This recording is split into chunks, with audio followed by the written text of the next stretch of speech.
morning, everybody. Welcome to the Vantage Point. We are women who believe in the name, right, ladies? Yes, we do. Amen. The name of Jesus. We're excited to be here this morning. Again, my name is Jessica Mosley. To my right, we have Takoya Porter, Jennifer Rogers, and the lovely, phenomenal Crystal Dunn.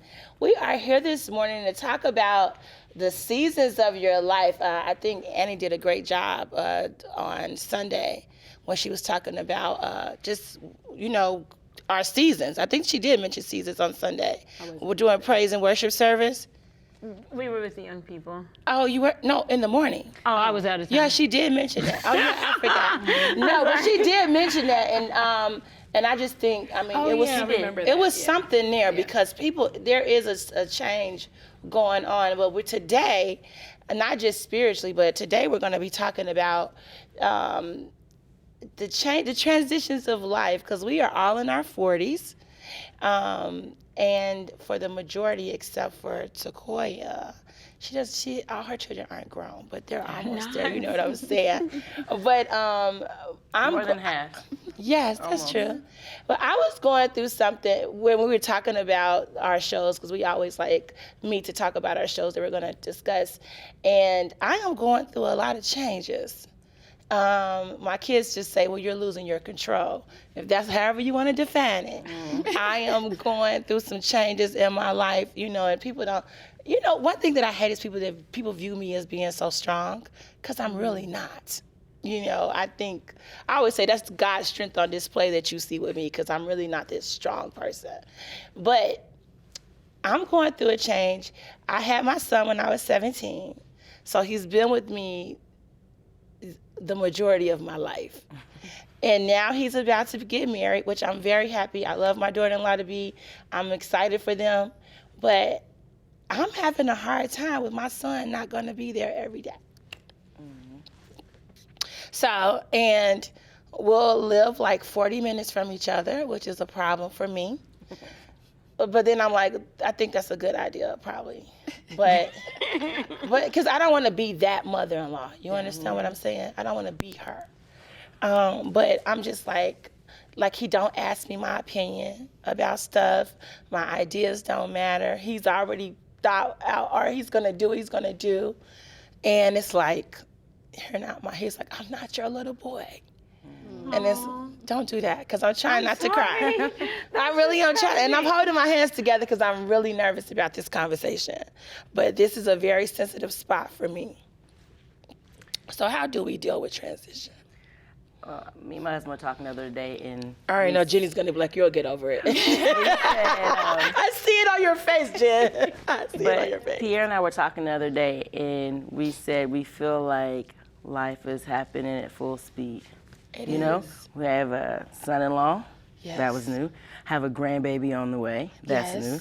I have an 18-year-old who's finished with high school. My baby, she's finished with high school, and she got a job, right? Now, I've been pushing her, on her. You got to get a job. You cannot lay around my house and do nothing. That's not going to ever work. But anyway, so she did. She got a job, and she's on this schedule. Well, I'm used to communicating with her. I'm used to her being home, or I'm used to her saying, hey, blah, blah, blah, run to the store, let's do this, or even let's go get breakfast or something like that. And she's gone now. And she doesn't even text me. Girl. And so I'm having a when hard I time say, with it. I'm sorry. I understand that. I text her and said hi, and then I looked at it, I can't say that, but I started reminding myself of other people in my life that do that to me, and I'm like, oh, you're being so extra. So it is an adjustment, and what I try to tell myself is this is normal. It's a normal adjustment, and I think as a parent, when they grow up, it makes you feel not needed as much. Yeah. Even though I don't think that's true, because some way, somehow, they always, whether it's your money, your time, your food, your something, they need something. But I think there is this transition for me, and Jenny's been in there longer than I have, or you have too, as far as them being adult children. But it is this unspoken, my baby is growing up on me. What am I gonna do? And she's like, well, Mom, my youngest, she's like, well, Mom, maybe a year or so, I probably will move out. And I'm like, that's way too young to move out, blah, blah, blah. But at the same time, I understand that she's going to have to approach God about her life like I did, you know, and I think that's the, oh God, you know, but I think it goes back into what have we put in them? Yeah. You know, not my Crystal isms and not her dad's isms, but we gave our kids God, you know, and I'm believing that even when they won't come talk to me about something, they're going to go talk to him in their adult world. At least that's my prayer, is that they'll talk to you, God. But I do think that it is a very sensitive area as they get older and they don't come at you the same way or come to you the same way. I'm struggling. I was upset yesterday, just a Why? little bit. Okay, well, I got 2 different kids that I'm upset with. But not upset with. Only one of them I'm upset with. But my younger son is graduating, and I don't know where he's going to school. And so Sunday, as I mentioned, I wasn't there, and that's because we went to a church in the city he's thinking about going to school in. And so and then yesterday we visited another college. It's kind of like the final walkthrough week. Tomorrow we're going to do one more. And I just, I had a moment. I was like, oh, well, I trust whatever decision you make. And I really do. And I said, I don't want to put any pressure on you because I do support you. He's such a great kid. Like, and his head is he's in the right place to make whatever decision. But the idea that my baby is leaving me is devastating. It is, man. And then the other one is gone, and now he's the one that, I hope he watches this show. 'Cause how do you not call your mother for 2.5 weeks? Or text? Yeah. I'm over him. But but it's a different time when you're like, hey, hold on, I spent half my life caring About for you every Yes. day. And then you can't even call me for 2.5 weeks or text me. Except for once to say, did you put the money in my account? You know what I was thinking? I'm thinking like, That's hilarious. what are you going to say something, Jenny? I don't want to. Oh, yeah.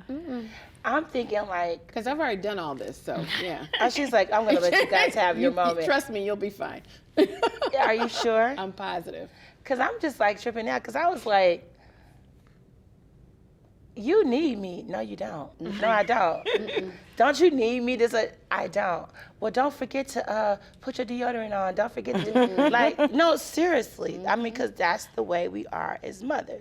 And now it's just like, so now I have to, I guess I got to find my identity. 'Cause people think I just got to, you got this going on and that. My children, my family is my identity. That's how I feel. That's just stuff I do for a living. But my family means the world to me. And I am struggling. I'm struggling with I said, I'm gonna be a grandma. And I remember I made my mother a grandma. And she's not pregnant. The girl's Right. not No. pregnant. But I made that's true. I love her kids, so I'm just throwing that out there. I remember my mother was like, you made me a grandma at 42. And it's potentially that I might be a grandmother at 40. And I was just like, oh Lord, what am I gonna do? And I know I'm gonna be very protective. Like, do not come near my grandchild. Don't even, I'm serious. I might put like one of them big old shields. Like, you know how you made your wing for your dogs and stuff? So nobody's gonna be able to tell me nothing about my grandchildren. But I'm struggling with it, man. I'm just like, my son's getting married. I think it's hard just letting them go because it really is our lives. It's our whole life. I mean, everything since the moment they were there, you start doing everything around them. What I could eat, how I remember being pregnant for like Which 7 time, weeks. Sequoia? Everyone, especially Zion, my oldest, being like 7 weeks pregnant, I wouldn't sleep on my stomach anymore. I know that's mental, okay, and this isn't even true, okay, guys, you can sleep on your stomach, you're fine. The baby's like this big. But I was like, oh no, I'm gonna squish my child. Like, I changed everything. Yeah, everything. But I'm not the only crazy person who does That's stuff not like crazy, that. that's love. You change everything. That's that first from the time moment mom, because by the time the second, you're fine. It's all right. It's a lot of cushion. My kids are grown. My daughter is going to be 28 this year. Wow. And I text her often and say, you're almost 30. She said, well, that means you're almost 50. I feel after you, Jenny. But, I've done all of that, because my kids are older than you guys' kids. So, you know, and I get where I can go weeks without talking to them. I could never. And sometimes we go to the same church, and I could go weeks without even talking to them at church. See, I have an attitude. Me And, too. Yeah, but my husband, I have a current attitude. he calls them every week. He talks to them every week. And I didn't know that he was doing that. He would call each one of them, like on his way home. I didn't do that because I'm thinking, I'm your mother. You should want to talk to me. But he said, no, I just call him every week. And he'll go by and see it. I didn't know he was doing that. So I'm thinking, well, maybe I just need to step up my game. But, you know, I had such control that, you know, they go the opposite Yeah. of trying not to let you know stuff or trying not. And I really didn't want them to do that. Because, you know, when you think, I didn't realize it was control or it was what it was. I didn't realize that until, That's not you your know, they get intention. older Yeah. and they're like, Mom, my son said to me, Mom, why don't you just let me fail? And I said, I had the whole Cosby Show Theo moment. That's the stupidest thing I've ever heard in my life. Why would I let you just fail? Why wouldn't I want, you know, but I have learned that I couldn't always run in and save them. Yeah. Like I needed to let them feel pain. I needed to let them feel the pain of regret, the wishing they hadn't done some things. And I remember my mom backing up from me when I was younger. A young adult. Yeah, when I was a young adult, backing up and like, she's gonna do what she's gonna do.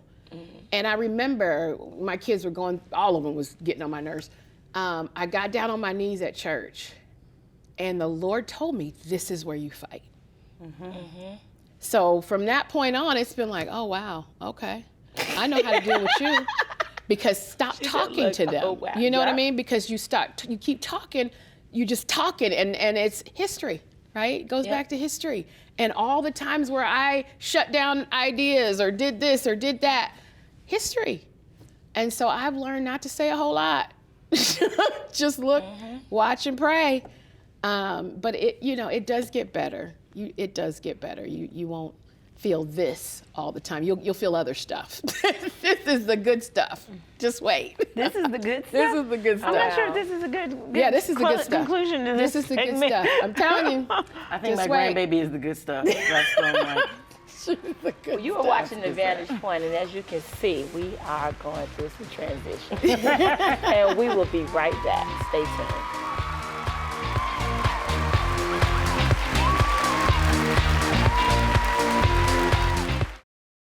Did you know that when you are quiet, your voice is missing to God's ears? I know some of us have prayed and we're wondering, how long should I pray about this? Why should I pray if God already knows? How will I know God is answering? And what do I do when I feel like God's not listening? But God is listening for your voice. It's too quiet in this world for the troubles we have. You have to raise your voice, and God wants to hear from you. It's Too Quiet, a book about prayer, is designed to answer your prayer questions and build your faith. Visit presstopray.com. In 4 days. There was an old woman who lived in a shoe. She had so many children. She didn't know what to do.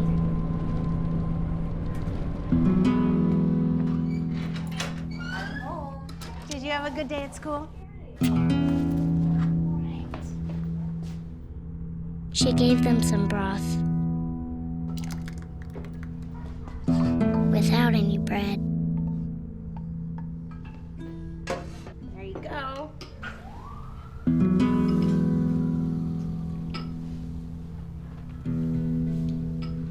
And kissed them all soundly Night night. and put them to bed. Hunger is a story we can end. End it at feedingamerica.org.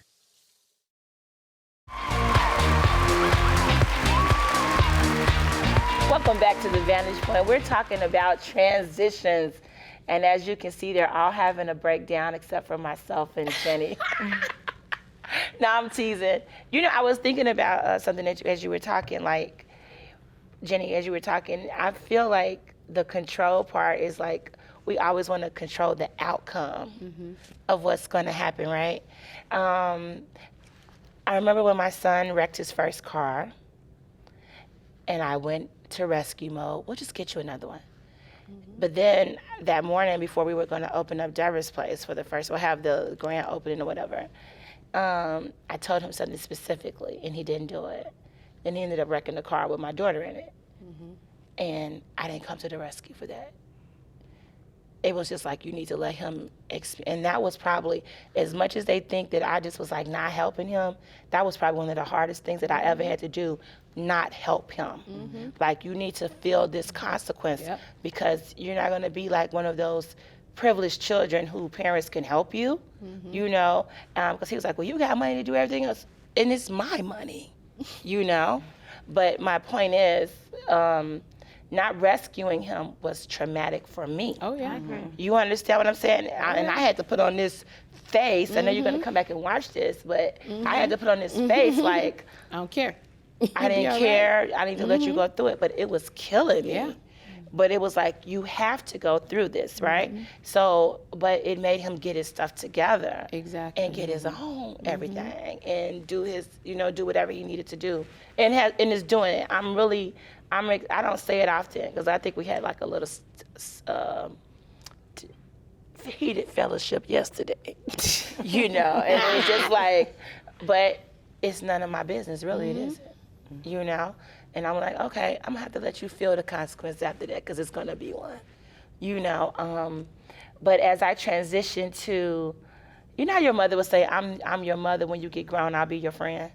So I think that's what it's kind of like. Didn't say that. Well, my grandmother and my mama said that because my mother was like, I'm not your friend, I'm your mother.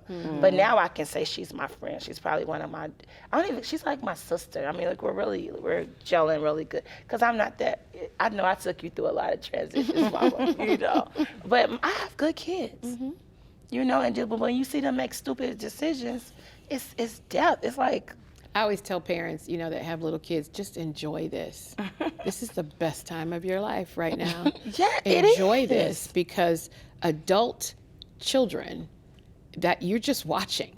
Because you don't get to, you know, when they're a certain age, I could tell them what to wear. Like, I remember my daughter was 21 Come on now. years old. She came to church and something. I said, go home. I sent her back to her own apartment. Okay. I don't know where you thought she was going today, but you're not coming in here wearing that. Yeah. Send her right on back. I don't even want you going to your seat. I'm going to send the usher to go get your stuff. You're going back home. Yeah. My husband said, you cannot tell that girl. I just did. I said, but she looked. He said, no, sweetheart, you cannot do that. She's a grown woman. If she want to do that, then she. You know what? I'm like, oh, Wait a minute. OMG. But you cannot. You have to just watch and let them figure it out. And when they come to you, it's really for just you to listen. They don't want you to solve anything. Just Except if listen they to need me. some money. Except if they need some money. That's Then right. it's- Yeah. The only text I got in 2.5 Yeah. weeks. Did I get some money? So Yeah. over him right Yeah. now. Let me say this. I think not just with our children, like even like going through a divorce. I think that what really killed me, it was like, you're no longer married. You like that whole identity is just like ripped from you. It's a transition. Because you're always thinking about the other person, everything you do is about the other person. Or even like when my father passed, transition, you know, because I struggle with that. And it was like, and you know, because if you know me, you know I'm normally probably 90% of the time, I'm a good, like happy type of person. But it's like, if I think on that, it'll mess up my whole, I'll cancel every meeting. Like, no, seriously. Like, and it's like, when you're strong, people don't expect you to be, or if they perceive that you're strong, you know. And it's like, this last couple of years, I've just been in full transition. I'm like, God, I need a break. No, seriously, death, divorce, all of this stuff. You know, I'm in a full transition mode, and it's like, I'm not gonna go. I think it's okay to go see somebody if you need to talk to somebody. I know that Jenny doesn't want us to talk about I it. didn't She's in say- therapy. She said it yesterday. You guys heard it, but Takoya's not going to say she heard anything. She's going to act like she didn't hear anything at all. But I'm serious. Transition. Change is hard. You know, I'm always appreciative that this is a Christian platform. Yeah. That our resolve, like you opened up, is to run to the name. Yes. And I can say through all of the public and private transitions, having God as the resource or the outlet to run to is making up the difference. You know, we hear that. I understand what you mean by being perceived as a strong woman. Yeah. You know, but we're still a woman. Yes. I still hurt, I still cry, I still get mad, I still have all these woman issues, you know. And I think sometimes, and it's funny because I was saying earlier, I was talking to one of the sisters and I was explaining to her, we were talking about husbands and we were talking about how we interact at church versus what we are outside of the home. Outside of church. And I was trying to explain to her that when you see women in leadership, we understand our role and our responsibility, and we're going to come across, and a lot of times, aggressive or having to be in control or, you know, dominating to a certain degree. I said, but you better believe with my husband, I'm not like that. Girl, you better That's sit right. your alpha tail I down said- somewhere. Oh, Jenny, we know. I said, I know how to handle my husband. That's right. Even being, quote, a strong woman. I said, I still melt. I still need him, you know. And I said, you have to understand the difference. And the reason I'm even going there is because when you hear, oh, you're such a strong individual, when I was going through my divorce, I hated that phrase. Yeah. And the reason I hated it is because I felt like you're not seeing really what I'm going through. You're not seeing me roll on the floor. You're not seeing me cry or run in my room so my kids don't see that breakdown. And I think we have to help each other out and other women to understand that strong doesn't mean nothing affects you. That's right. I think You that's know, beautiful, Kristen. and I think you said it earlier, there's some things that we go through as women where it's God's strength on display. I promise you. Because if you really knew what that season was like, Baby. or even these transitions, you know, I was talking to a wife, Love that. and more or less we were saying, she said, my husband is a provider, not a lover. If that makes sense. I think I do you'd understand. understand that. Meaning he's not a bad guy. He takes care of everything we need, but he's not loving. You know, and she said that hurts me. And I guess their issue was he didn't see it like that because of her other roles and responsibilities. Well, you're strong everywhere else. Right. And I think that's something that we have to work on as women, conveying and making sure people understand. Strength doesn't mean I don't bleed if you cut me. That's right. You know, it just means I have some responsibilities where I have to be in charge, where I can't break down. That's right. But what you don't see is what I'm doing behind closed doors. Oh, I think we talked about it a few weeks ago, the imposter syndrome. Yes. Oh, God. I've been hearing I it just everywhere talked now. to, I just had to talk to a room full of people, and if they only knew on the inside, I was like, oh my gosh, I don't even know what I'm going to tell you. I don't even know what I'm going to talk about. Or when you get through, you're saying stuff like, did that make sense? Did that make sense? Did that go over the right way? I think people don't always see that because we don't talk about it. Yeah. You know, and if we do talk about it, it's amongst ourselves, not on a public platform like we have today. So I think we have to make room for it to be okay for you to say, I am a woman in leadership, but I have feelings. I have things that I'm going through. We were talking about this show, and there's a pastor, Pastor Sion Johnson. She's one of my favorite speakers. Absolutely. And there was one day she came to visit Turning Point, and her message title was, I'm going through some changes. And that one phrase in a room with 50 plus women reached everybody. Because everybody, every age, every stage is going through some type of change, and you have to understand that it's normal and that God really is with us, you know. And I think that's how we fight that as God. It may be new to me, but it's not new to you, you know, and you're with me doing this change. I think that, like, when it comes to the strong women, you know, all they're really saying is, if I were in your shoes, I don't know if I could do it like that. Yeah. Or it's commendable Yes. that you're doing it like Yeah, that. yeah, Because strength is always relative. It's not an absolute.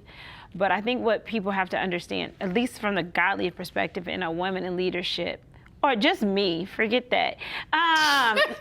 She's a Let woman me in speak for leadership. me. Many responsibilities. But the reason, because I get that all the time. You're so strong, or you seem so, whatever they want to adjective they want to use. But the reason I can be strong in public is because I break before God in private. Glory. That's a good way You know, to put it. there was a saying, he that bows before God can stand before men. Well, I break before God and then stand before men. That's right. Because I love he that. gives me strength. Yeah. It's not that but it's definitely not that you don't feel it or you don't go through it. It's just you don't get to see me go through it like that. But trust me, those things, they weigh, they press, they push, but that's where you get God out of Right. it. And that's why you see strong, and that's why you can stand, because you learn how to break before God. Yeah.